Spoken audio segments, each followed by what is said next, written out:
Assalamualaikum warahmatullahi wabarakatuh. Salam sehat, salam bahagia, dan salam sejahtera. Salam sejahtera buat kita semua. Bismillahirrohmanirrohim. Alhamdulillahirobbilalamin. Ashadu alla ilaha illallah wa ashadu anna Muhammadur Rasulullah. Allahumma sholli ala Sayyidina Muhammad wa ala ali Sayyidina Muhammad. Sahabat yang dirahmati Allah, ada kisah yang sangat menarik yang dapat kita jadikan sebagai motivasi dalam kehidupan kita, mencintai apa adanya.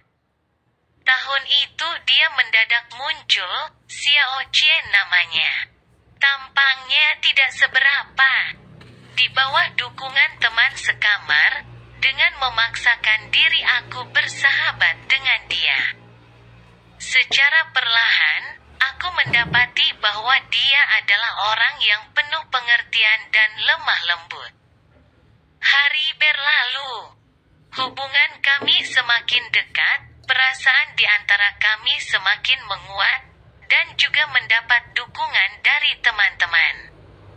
Pada suatu hari di tahun kelulusan kami, dia berkata padaku, "Saya telah mendapatkan beasiswa untuk melanjutkan studi, tetapi di Amerika, dan saya tidak tahu akan pergi berapa lama, kita bertunangan dulu. Bolehkah? Mungkin dalam keadaan tidak rela melepas kepergiannya, saya mengangguk. Oleh karena itu, sehari sesudah hari wisuda, hari itu menjadi hari pertunangan kami berdua. Setelah bertunangan tidak berapa lama, bersamaan dengan ucapan selamat dan perasaan berat hati dalam hatiku, dia menaiki pesawat dan terbang menuju sebuah negara yang asing. Saya juga mendapatkan sebuah pekerjaan yang bagus, memulai hari bekerja dari jam 9 pagi hingga jam 5 sore. Telepon internasional merupakan cara kami untuk tetap berhubungan dan melepas kerinduan. Suatu hari, sebuah hal yang naas terjadi pada diriku. Pagi hari, dalam perjalanan menuju tempat kerja, sebuah taksi demi menghindari sebuah anjing di jalan raya, mendadak menikung tajam. Tidak tahu lewat berapa lama saya pingsan. Saat siuman telah berada di rumah sakit, di mana anggota keluarga menunggu mengelilingi tempat tidur saya. Mereka lantas memanggil dokter. "Pak, saya ingin memanggilnya tapi tidak ada suara yang keluar. Mengapa? Mengapa saya tidak dapat memanggilnya?" Dokter mendatangiku dan memeriksa. Suster menyuntikkan sebuah serum ke dalam diriku. Mempersilahkan yang lainnya untuk keluar terlebih dahulu. Ketika siuman kembali, yang terlihat adalah raut wajah yang sedih dari setiap orang. Sebenarnya apa yang terjadi? Mengapa saya tidak dapat bersuara? Ayah dengan sedihnya berkata, "Dokter bilang saraf kamu mengalami luka, untuk sementara tidak dapat bersuara.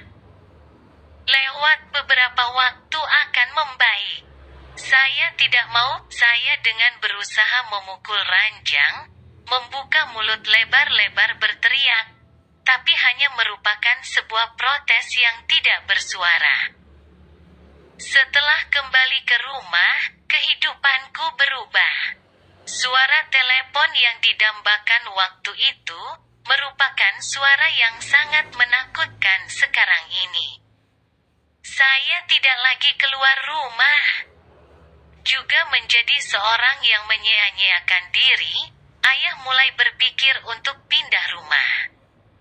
Dan dia, di belahan bumi yang lain, yang diketahui hanyalah saya telah membatalkan pertunangan kami.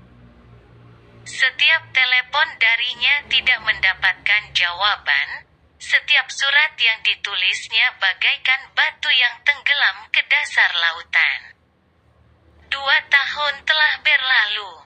Saya secara perlahan telah dapat keluar dari masa yang gelap ini, memulai hidup baru, juga mulai belajar bahasa isyarat untuk berkomunikasi dengan orang lain.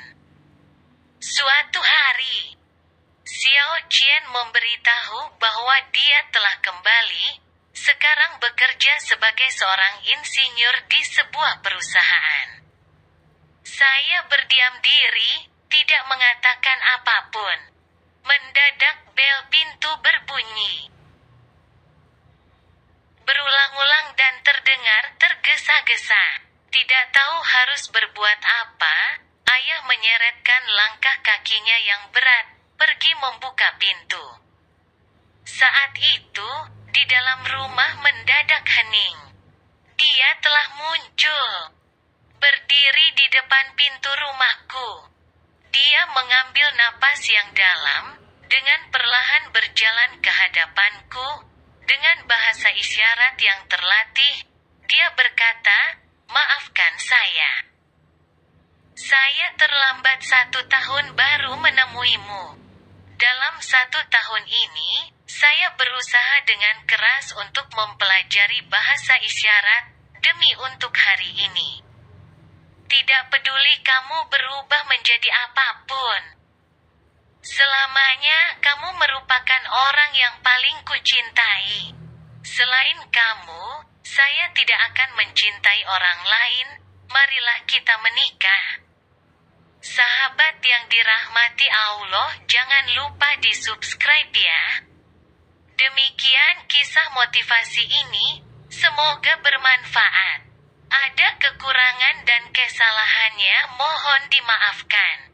Terima kasih dan wassalamualaikum warahmatullahi wabarakatuh.